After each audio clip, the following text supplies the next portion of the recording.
All right, welcome back. In case you're just joining us, it's time for our conversation and the program. We're looking at the GDP numbers that were released by the National Bureau of Statistics on Monday. Tokunbo Afikuyomi Jr., the editor-in-chief at Stears Business, is joining me right now via Skype from Lagos. I guess you're in Lagos, Tokunbo. Or have you moved? No, maybe I'll come to Abuja soon, actually. Okay, good. Please come. All right, let's get started with our discussion. Will I say it was a bleak Monday with those numbers talking about the economy, at least for those of us that watch the Yeah. space, people like you, people like me, a lot of people interested in some of those things. It was a bleak Monday. We had bleak figures. The economy plunged 6.1% in the second quarter of 2020. Speak to me about your own perspectives. When you saw the numbers, how did you feel? Yeah, so as you said, it was a bleak Monday. 8:30 a.m., the National Bureau of Statistics released those numbers. It was what we were expecting, but I think the- in the number coming out, I think the fact that we actually got that measurement was impressive for Nigeria because it's not entirely given that the MBS was able to measure as bad, was able to measure the impact of how things bad. We can't take it for granted, right? There are always few issues with measurement, and the fact that they were able to measure how bad things were is actually a plus. In terms of the actual numbers, then the sector GDP results. Nigeria is split into different sectors, as we all know, manufacturing, agriculture, and such like. But only five sectors really matter in terms of Nigeria's economy: oil, agriculture, manufacturing, wholesale and retail trade, and ICT. And what we saw was manufacturing and wholesale and retail trade taking a huge plunge, as well as oil sector, taking very big falls, whereas agriculture and ICT stayed strong. So ICT, still grew by 15% because of telecommunications, and agriculture still grew by 1.6% despite the pandemic. And I think there you can start to see some good stories around how where as a business is the best place to start strategizing or positioning yourself in terms of Nigeria's economy. But we can go into further detail as we go. Yes, because I also take a look at it. I took a look at it yesterday in terms of why these GDP numbers matter and why Nigerians need to pay attention to it. Because a lot of people will say, "Now GDP I go chop, Mm. now I go put food for my table." That was Nancy talking about. These are numbers again. They are not my numbers. They are government's numbers. But Naima go chop. Actually, the GDP is the food on your table and everything in between. Isn't it, Yeah, yeah, Tokunbo? it is. And as a business owner, it tells you, kind of gives you a, a good sense of where you want to strategize, in this period. For example, because of the lockdown, being a retail or wholesale trade is going to be very difficult because of the restrictions. Whereas in something like agriculture, we're seeing that there's still able to be growth. So maybe is this the time to switch to do something like, exporting of sesame seeds, or, selling of yam, or rice, or processing rice, for example. So it allows you, looking at these sector numbers, allows you to position yourself as a business in terms of, where should I start to place myself? Obviously, I mentioned about ICT being very strong. It's difficult to tell, many informal Nigerians to say, hey, you've been doing agriculture, you've been doing, buying and selling on the road, now can do ICT. That's a lot more difficult, understandably. But something like agriculture, that is still growing during this pandemic, temporarily you can, switch to that sector because of the numbers you're seeing from these GDP results. You can make that call that, okay, for now it's possible to stay and do something agriculture related while, the retail sector is struggling, and you can potentially switch back when, the pandemic is behind us. So the numbers do help, to understand the business environment, to, make those calls on where, as a business owner, you want to be placed at the moment. What does it also say for the sectors that aren't doing well, for the sectors that were not doing well, trade, manufacturing, and co? Yeah, I mean, some are obvious. So oil did not do well because obviously, as we all know, oil prices are low. But also, OPEC has cut, production for OPEC member states, and so Nigeria produced only 1.2, 1.8 million barrels of oil per day compared to the normal 2 million. So that was why the oil sector went down, and that's just a lot more straightforward as to what's happening there. With manufacturing, the story is back to the Central Bank of Nigeria, or Forex rather. This is normally the situation with Nigeria. Whenever oil prices crash, an exchange rate crisis, you put on the TV about the exchange rates. Pound is now 600 and something. Whenever that happens, the sector that always feels that impact the most is manufacturing. Manufacturing is very, very reliant on importing. In fact, I know the government is always abusing us for importing stuff like toothpicks and rice, but the bulk of importing that's done in this country is done by the manufacturing sector. They need those raw materials to do any production. And so whenever Nigeria is in this kind of situation, manufacturing essentially closes down. And that's what we've seen in the numbers. Manufacturing contributes around 10% of Nigeria's economy. But, they saw a very, very big drop in their numbers. I think they dropped by something like 8%. And that is because they cannot source Forex, or Forex is now too expensive to continue to stay in business. So that's the story with manufacturing. And I guess it's a wake-up call to policymakers in that, should we have a manufacturing sector that is so reliant on importing from other countries? And with with trade, retail and wholesale trade, that's just as a result of the lockdowns. There's nothing really we can do about that in the short term. But I guess the good news there is as lockdowns starts to ease, we're going to see a recovery in wholesale and retail trade. People will be able to do their buying and selling of stuff in the country again once lockdown starts to ease, which is what we're seeing now. So these results were from the second quarter, which was from April to June, and so hopefully that was the bulk of when we did lockdown. So hopefully as lockdowns have eased now, we should start to see that retail sector bounce back. Okay, how optimistic are you when it comes to the retail sector and trade bounce back? Because we are not also taking a look at the numbers in isolation. GDP numbers contracted. Majority of the sectors in the basket also contracted, apart from ICT and agriculture. But we know we've been on a lockdown for months. We're just gradually easing. Unemployment numbers also came in at 27%. Many Nigerians are out of work, so the purchasing power will be very low. So how optimistic are you that trade or retail will come back that strong? Because if people really don't have money, they would not buy, or they would not buy as much as they would buy, or they would have bought.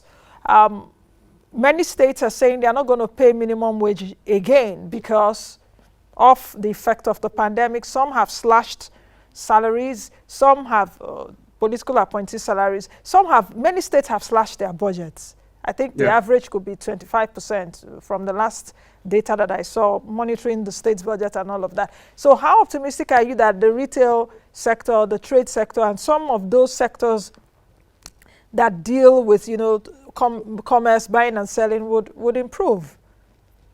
Yeah, I mean, it's a good question because those sectors are very, very reliant on consumption. Nigerians being able to earn an income and purchase things, that is where they see their business, right? And as you said, we saw the unemployment numbers, not too long ago, which also showed a bleak picture in terms of Nigeria's employment market. But I guess the thing with this current pandemic, on this current crisis, is that the expectation is that it should be a short-term thing. The expectation is that hopefully by next year, we should start to see a recovery in all these bad negative impacts that we're seeing.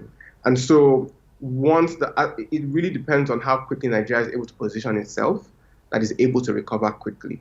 So, we saw some IMF forecasts around Nigeria being able to grow at 2%, next year. If that is able to happen, then the retail sector and jobs should pick up. So it really depends on how Nigeria, the government positions the country in a way such that when, the pandemic has subdued, oil prices hopefully, return back to normal next year as there's more activity around the world.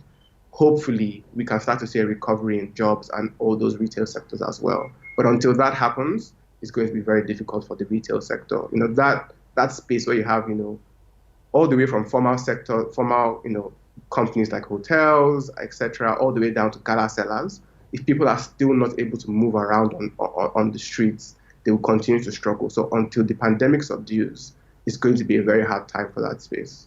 I like this aspect that you've just answered, and that was why I needed to bring up that, because we see that a lot of people that are even out of work are underemployed, and some of them are underemployed perhaps in the retail sector in terms of anything, any quick thing right now to do is trade.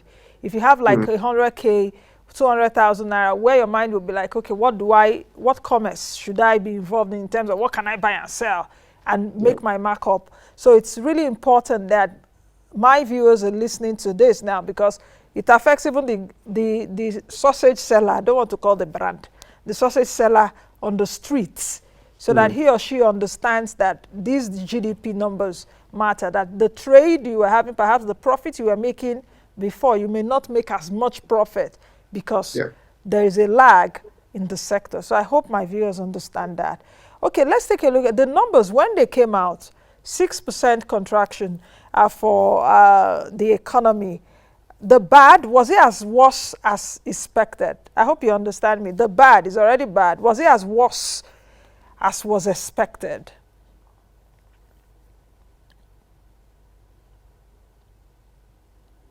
So I think there's a lag there. Okay. Can you hear me?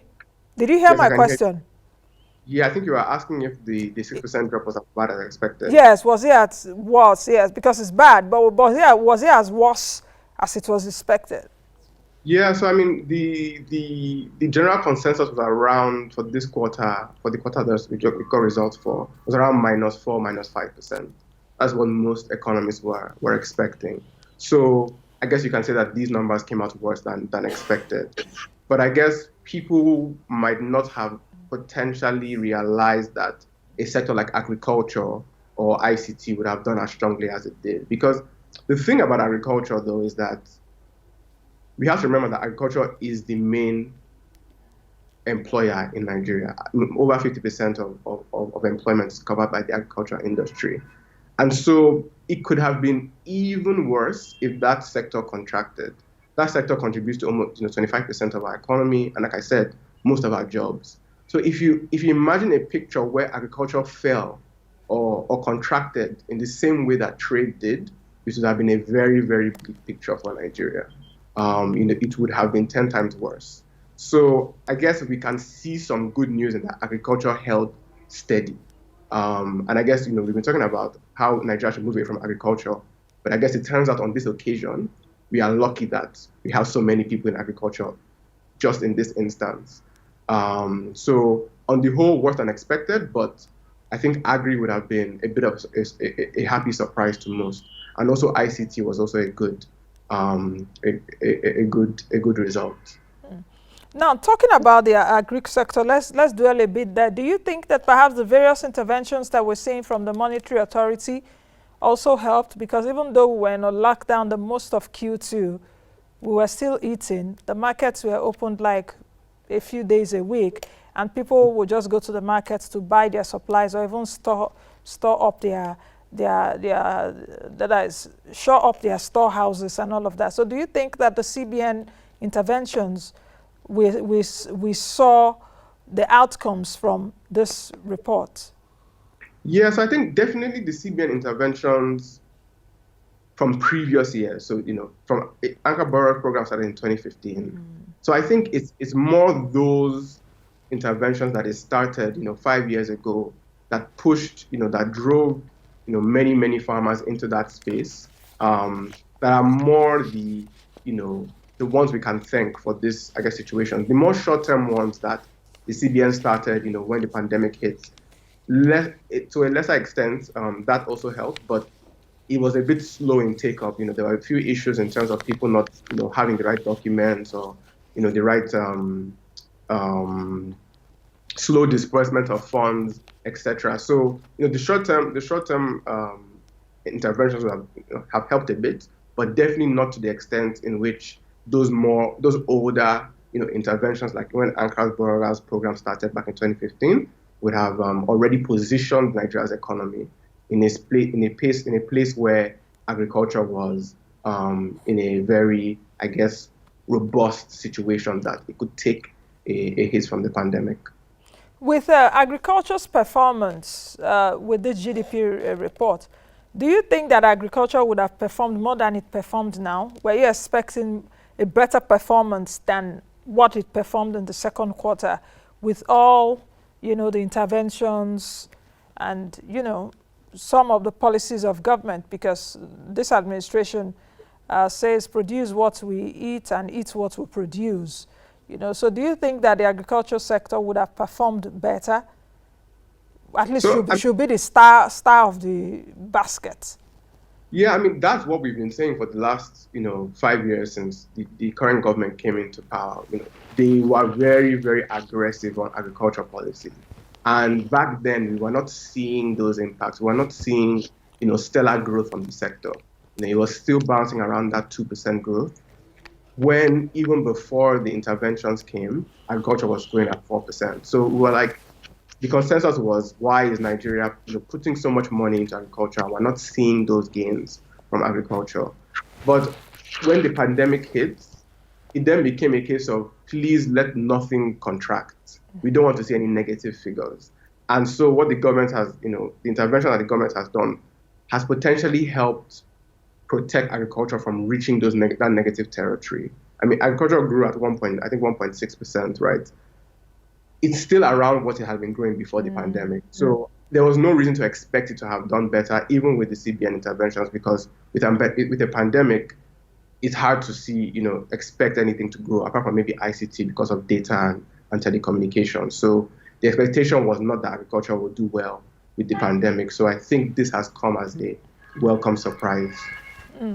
So with that, don't you think that there are more serious problems, fundamental problems, of course, for the economy, not which only agriculture suffers?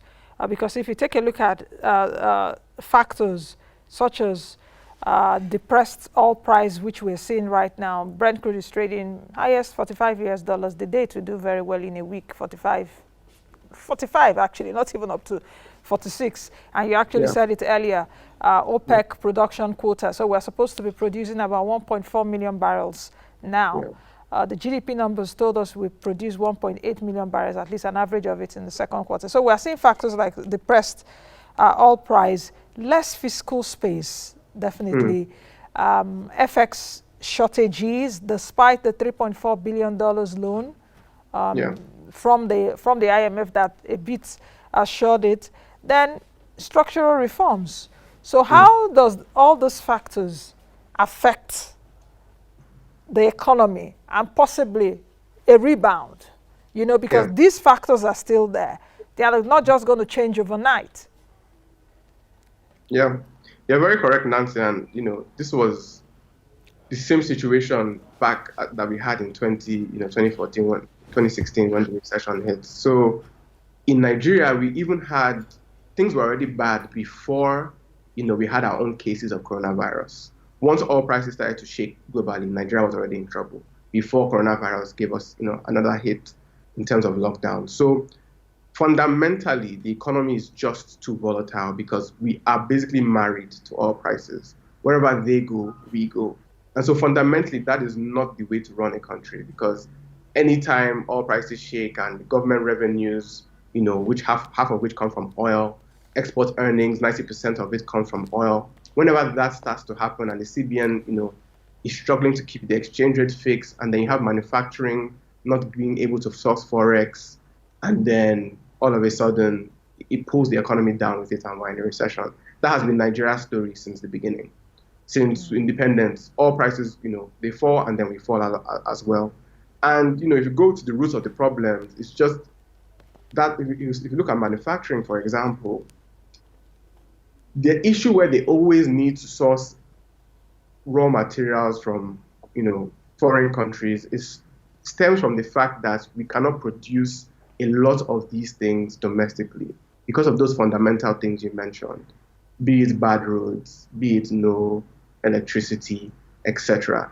Those fundamental things, there is no way for Nigeria to become a more complex economy like the likes of South Africa until it stops being so oil dependent. We're the biggest economy in Africa, yes, but we are not you are not a South Africa, right? We are just not that complicated in terms of being an economy. It's just oil and agriculture here. And whenever oil goes, we fall as well. This is not a place where it's comfortable for, foreign or even domestic people to do business. And because of those fundamental things. And so in terms of recovery for Nigeria, we didn't recover from the last recession. And there's nothing to suggest that we'll recover, back to 6%, 7% growth, 7% growth, like we used to grow this time around as well. And that's because until we fix those structural things that make doing business easy in Nigeria, it's always going to be difficult for us. And that's things like karma and reforming the power sector, railways. We're seeing some news stories on those recently. And so until those are fixed, we'll continue to be in this place where whenever oil prices fall, we're going to fall with them. And oil prices are very volatile. That's not a way to run our economy. How long, taking your word, how long do you think we'll be married to oil prices that we can now seek a divorce from oil prices? Because we need to be married to oil prices for as long as we can to be able to also reform other sectors, because we need money from oil before we say, oil, bye-bye, I divorce you, I divorce you, I divorce you. So how long do you think that economic history will continue until we turn the corner? Yeah, no, that's not something that can be done in a day. Divorces are normally quite messy, and in Nigeria's case, it will be tough. It just takes a lot of political will, and it's something that you can do in countries have reformed their economy, in a couple of decades, 10, 20 years is what we're thinking here in terms of breaking away from that marriage with oil. As you rightly said, we do currently still need oil to make those reforms. The government gets 50% of all its income from oil. The money isn't coming from anywhere else. And so in the first instance, to get away from oil, we still need oil prices. We need to be lucky. Oil prices doesn't give us a break, and we're able to then use that opportunity to make those reforms. The issue Nigeria has is that it doesn't use the opportunities of high oil prices to make those reforms that are needed to be made.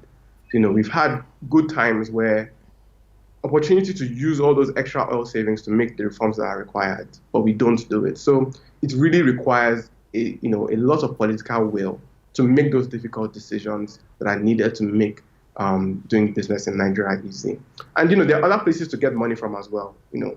Egypt did a lot of cutting of public spending back in 2014, I think, and other things like cutting subsidies and etc. And maybe we can think about the tax story again as well. So the government has to do other things apart from seeking money from oil. There are places where governance is currently too expensive, especially at the top levels of government, and that's on other places that it can look. But that can only help in so much. The money there is not going to be that extravagant. Now the issue would even be that how lucky can we be that oil price will get to like $100 range again? Do you see that happening? Because if we can get, I'm not part of them, I'm not part of OPEC, if they can get, when I mean the OPEC people, including Nigeria, OPEC plus, not just OPEC with its allies, and what the U.S. says, perhaps even the outcome of U.S. election, because it's all about geopolitics too. So if oil can get back to $100, $120, do you see that happening in the next 1 year or two?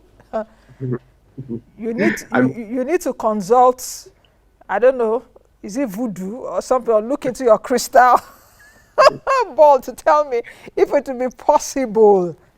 I mean, unfortunately, it doesn't seem so, because the thing as well with oil is that the world is changing. So fundamentally, oil as a commodity is not as sought after as it used to be. And this pandemic is actually going to, increase the pace of that change even further, because now people are seeing that moving around might not be that necessary in particular instances. So we might start to see less flights, less road travels, less people coming into work, more working from home type arrangements. And so that is also going to cause a cultural shift, globally, not just in any one country. And so that coupled with how, environmentally the world is switching away from, these fossil fuels to more renewable, it makes it very difficult to predict, oil prices going to those, 100 plus levels, at least for a consistent time anytime soon. And so that is something that Nigeria is also faced with, that those good old days of very, very high oil prices might not be something that, is in the future. And, companies like, the major oil companies are making those moves towards, more renewable energy. You are seeing those big companies shifting away from oil and doing, more renewable type activities. And that's a sign as to where, globally the world is going. And Nigeria needs to make sure that it doesn't, not follow, where the world is going. So perhaps we lost our chance, isn't it? We lost our chance, but is it totally out for us? Well, I mean, we've missed many chances. But I think, there is still hope. Many countries have, reached where they are without oil. In many ways, oil is a curse in many ways. The oil curse is something that's well known. The Dutch disease. Dutch disease, exactly.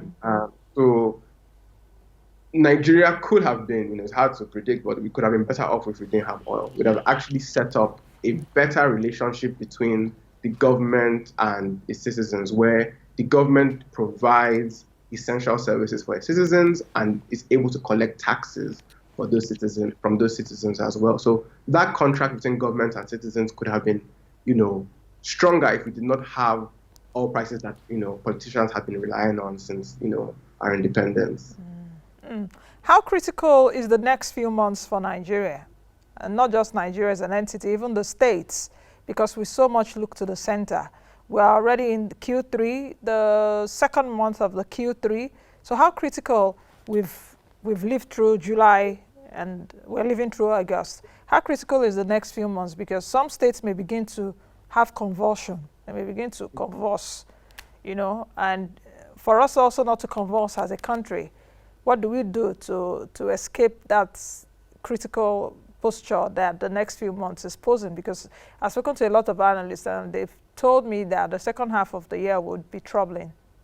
Yeah, I mean, it's true because we're not formally or technically in a recession yet. So a recession is when you have 2 quarters of negative growth or 6 months of negative growth, and we've already had the first three months of negative growth now. And so the next quarter, if we do see another negative, another contraction, then by definition, Nigeria will be in recession, and that is a signal to both domestic and foreign investors about the position of Nigeria's economy. I think the next few months are very critical for Nigeria. I think there is some good news in that. Fortunately for us, the coronavirus situation does not seem to be as severe as it has in other countries. We are not having hospitals being filled up with people that are having severe symptoms. There are many reasons. People have tried to reason out, why this is happening, whether it's the weather or a young age. But fortunately for us, Nigeria is looking like it's able to reopen the economy so that some sectors like the retail and the retail and wholesale trade sectors can start to open up. If we're able to stay on this path where we can reopen the economy, then hopefully we can start to see more business activity and a return in jobs from that in the coming months. So hopefully the coronavirus situation stays calm and Nigeria is able to do that. Otherwise, it's going to be a very, very tough next few months for the country. As we conclude this interview, what do you think that states can do to reduce the economic hardship? Because talking of those GDP numbers is a contraction in economic activity, and most Nigerians are found in states. What can be done to reduce the hardship? I think the palliatives have been given. Perhaps those that have backlogs, the CBN, for example, is giving interventions through NISL Microfinance Bank and all of that. But the interventions, they are not permanent. These are just temporary relief. You know, if you have a headache, you just take something perhaps to relieve you from not having that pain in your head. But, the crisis is still there. So it's just like a palliative for 2 to 3 months, and after it goes, because these are people that are out of work. These are people that perhaps do not really have so much things, so many things to give. So how will this economic hardship be? Yeah, it's really up to both the federal and the state governments to continue giving out support and making sure that the support is given you have to be quite strategic with it, because what you want to do is set the Nigerian economy up such that once the pandemic is over, once oil prices have hopefully rebounded, people are in a position where they can immediately start to go back to work and immediately start to consume and spend. You want to make sure that job losses are kept to a bare minimum, because when you lose a job, it then becomes more difficult to find a new one. And so what the government needs to do is, and there's almost no other way to do this than to borrow, is for the federal government to come and help the state government, because the state governments are not in a, many of them are not in a financial position where they can borrow money. So the federal government has to do that job, for it. Unfortunately, we need the center in this situation and disburse more of those fundings to state governments so that they can make sure that people are still in jobs. And if they do go out of jobs, they are still kept, at a level of comfort where they can return to the farms or, go back to a job once the pandemic is over. The name of the game right now is keep your economy in a position where once the pandemic is over, it's ready to kickstart. Otherwise, it's going to be even tougher when the pandemic is over. If you gotten recovery is even harder for us. When other countries are recovering, Nigeria will still be acting very sluggish because we allowed things to get too bad. And so that's the way to play the intervention game right now. How about, what's your Naira outlook? Do you have any outlook for the Naira even with these contractions? And what's the outlook perhaps for private sector? Because just like you said, if you get out of a job, it will be difficult for you now to even get another job. What's the outlook for Nigerian private sector as well as the Naira? Yeah, I mean, Naira is hard to call. Most people are expecting dollar to reach something like 500 at some point this year, but for me, I think it should be quite short term. In that hopefully by next year we'll get more ability, more earnings to be able to restore some stability back in the Naira market. So central bank can start to sell more to borrow the changes, which hasn't really happened much during this period. But once that starts to start with hopefully a recovery in oil, then hopefully you can start to see a bounce back in the Naira. It would not be sustainable for pound to be at 600, or 700 for long for our economy because of how much we import. So eventually the CBN will have to do more intervention to restore the exchange rate to something more, for dollar more on the 400 level going forward. For the private sector, for now, I think it looks like most of the private sector is still continuing to chug along with working from home and the likes.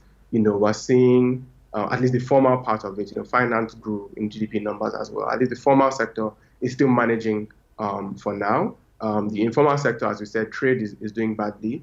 Other opportunities in agriculture, maybe that's where some traders should start to find more benefits.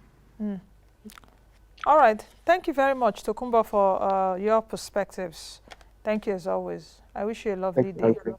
You too. All right, that's the much you can take from Tokunbo Afikuyomi, the editor-in-chief at Stears Business. Let's quickly bring you this. I told you earlier that the Bankers Committee meeting was held on Tuesday, and it was unanimously agreed to extend special facilities to Nigerian registered airlines and the media industry in Nigeria to enable them adequately address the negative impact of coronavirus pandemic. Addressing the bank chief executives on Tuesday at a bi-monthly meeting of the Bankers Committee that was held virtually, the Central Bank Governor Godwin Emefiele urged the banks to support airlines and the media industry in the country, noting that such support is critical to helping the industry recover from the economic crisis triggered by COVID-19 pandemic, as well as avoid job losses. Okay, still, we had 3 press releases from the CBN yesterday at the end of the Bankers Committee. Let me just take you through a few of it. Godwin Emefiele, the Central Bank Governor, is set to meet the chief executive officers of multinational companies in Nigeria to discuss the revamp of Nigerian exports. The CBN also said it is ready to encourage the revamp of Nigeria's export sector through deliberate policies.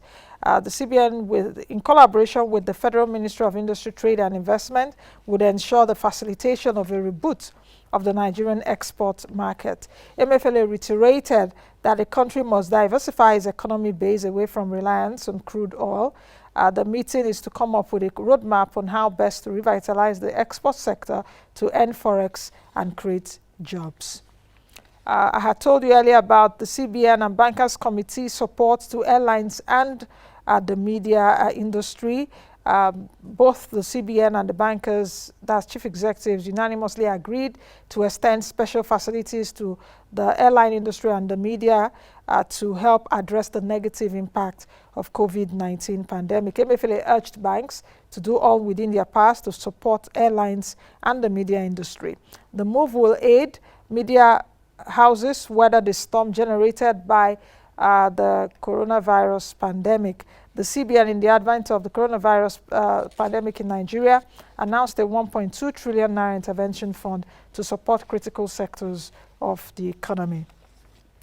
Okay, the CBN on non-forex repatriations. The CBN directed all banks in Nigeria to submit names, addresses, and BVN of exporters that have defaulted in repatriating export proceeds. So if you're an exporter and you've defaulted, your name will soon be called. That is what it means. The move is to discourage over-invoicing used in diverting forex from the country. The directive is aimed at ensuring prudent use of Nigeria's forex resources. Nigerian FX reserves is around $35 or $36 billion right now. This move is also to eliminate double handling charges and avoidable costs passed to the average Nigerian consumer. We told you yesterday on the program, the central bank wants to avoid that abuse by dealers, avoiding third parties. The CBN also stressed that its forex manual provided that exporters should repatriate export proceeds to support the naira and boost the economy. You know where our naira is right now against the major currencies, the euro, the dollar, as well as the pound. Against the dollar is doing 476 at the parallel market. Against the pound is doing over 600, and against the euro over 500 naira. That's not where we want our naira to be. All right, just a few minutes to the end of the show. Let's quickly take this package from the central bank talking about intervention in cassava. Just take a listen, and when we come back, I think it will be time to say bye for today.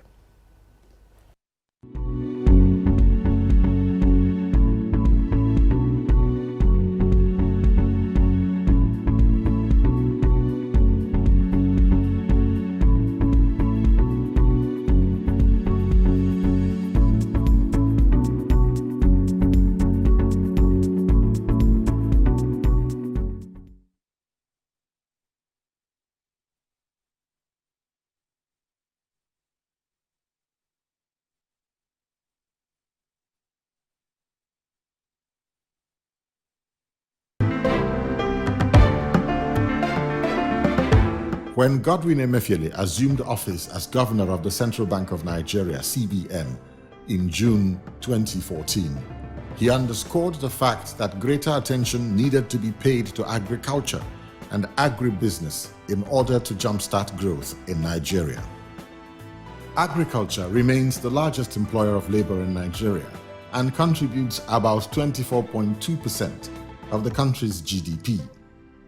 Furthermore, a huge percentage of demand for foreign exchange is directed at importing agricultural produce. Thus began the idea for the establishment of the CBN Anchor Borrowers Program ABP, launched by President Muhammadu Buhari in November 2015.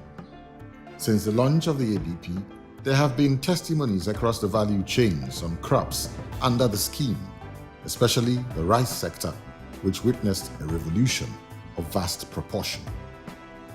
Building on the success of the ABP, the CBN moved to boost productivity growth through the provision of improved seedlings, as well as access to finance for rural farmers in the agricultural sector, across 10 different commodities, namely rice, maize, cassava, cocoa, tomato, cotton, oil palm, poultry, fish, and livestock and dairy.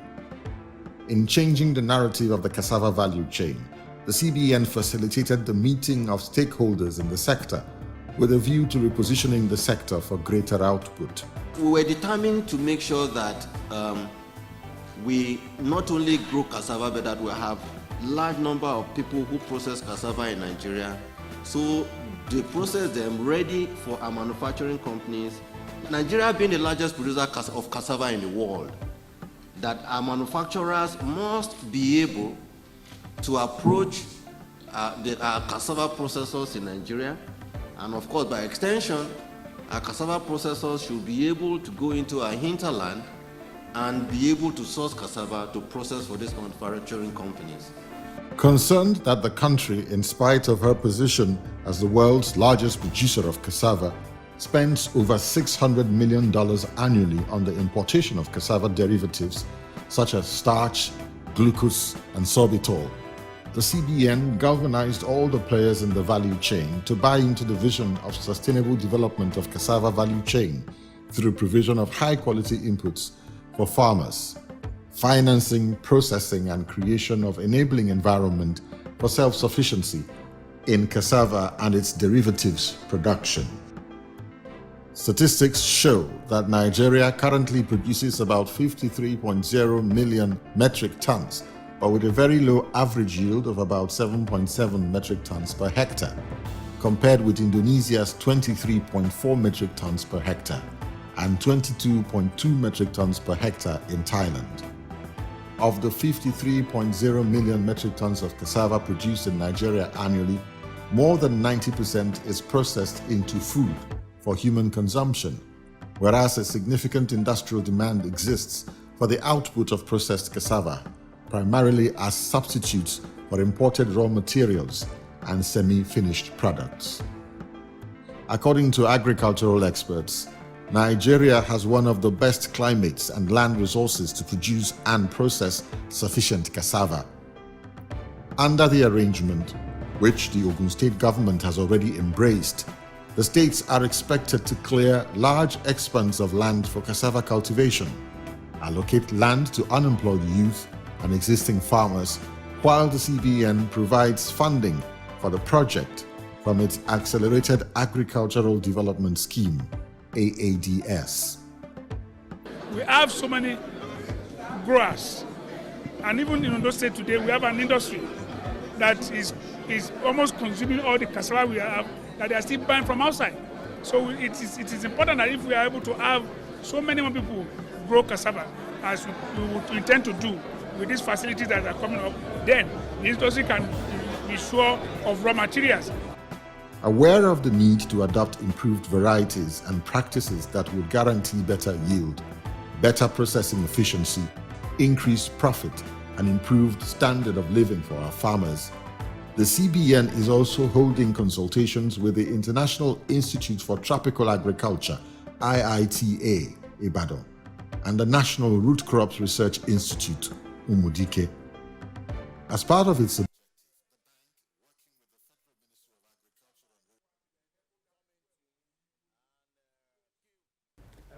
All right, welcome back. That's the much we can take on today's edition of the program. It's been nice knowing that you invested your time with us, but keep investing your time with African Independent Television, as when it's top of the hour, 12 noon, we'll be taking AIT reports. I am Nancy Nnaji. I'll see you all tomorrow, God willing. Continue to be the best version of yourself, and don't forget to observe the safety protocols against COVID-19. Wear your mask, wash your hands regularly with soap and water, and when you can find one, use a sanitizer. Let's all do this. Bye now.